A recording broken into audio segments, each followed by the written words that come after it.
आणि ज्योती मेटे या शरद पवार गटाच्या संपर्कात असल्याची माहिती सूत्रांकडून मिळतेय। ज्योती मेटे बीड लोकसभेची जागा लढवण्यासाठी इच्छुक आहेत। ज्योती मेटे यांनी शरद पवारांची भेट घेतल्याची महत्त्वाची माहिती सूत्रांकडून समोर येतेय। बीड लोकसभेची जागा लढवण्यासाठी ज्योती मेटे इच्छुक असल्याचं कळतंय।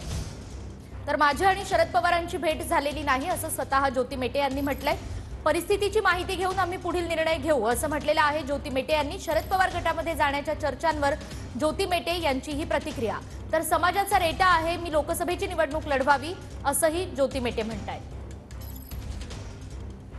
ताई, मला सांगा की आपण बीड लोकसभा मतदारसंघामधून निवडणूक लढवू इच्छितात अशी माहिती मिळते। एकंदरीत आपली भूमिका काय आहे?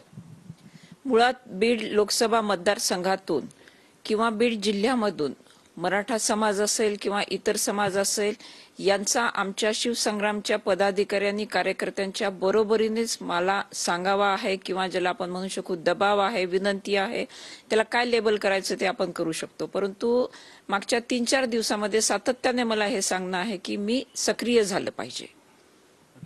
अशी सुद्धा एक सूत्रांची माहिती आहे की आपण शरद पवार साहेबांची भेट घेतलेली आहे आणि आपण शरद पवार राष्ट्रवादी शरदचंद्र पवार या गटाकडून निवडणूक लढवू इच्छिता का अशी एक माहिती आहे। परंतु एकंदरीत आपली मत काय? मुळात मी मगाशी सांगितलं की समाजाकडनं हा वाढत्या मागणीचा रेटा बघून सद्यस्थितीमध्ये तरी परिस्थिती अशी आहे की मी सक्रिय व्हावं असं विचार करण्यास मला भाग पाडणारी ही परिस्थिती आहे।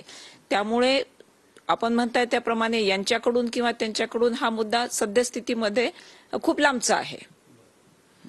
आपण या संदर्भात काय भेट वगैरे घेतली होती पवार साहेबांची? नाही, अजिबात नाही। जी मागणी होते आहे मला सक्रिय होण्याची त्या मागणीचं आम्ही विश्लेषण करू, एकंदर परिस्थितीची आव्हानं आम्ही जोखून पाहू आणि आमची क्षमता आणि समोरची आव्हानं याचं जेव्हा आमचं अनालिसिस होईल त्यावेळेस आम्ही नक्कीच एका निर्णयाप्रत येऊ।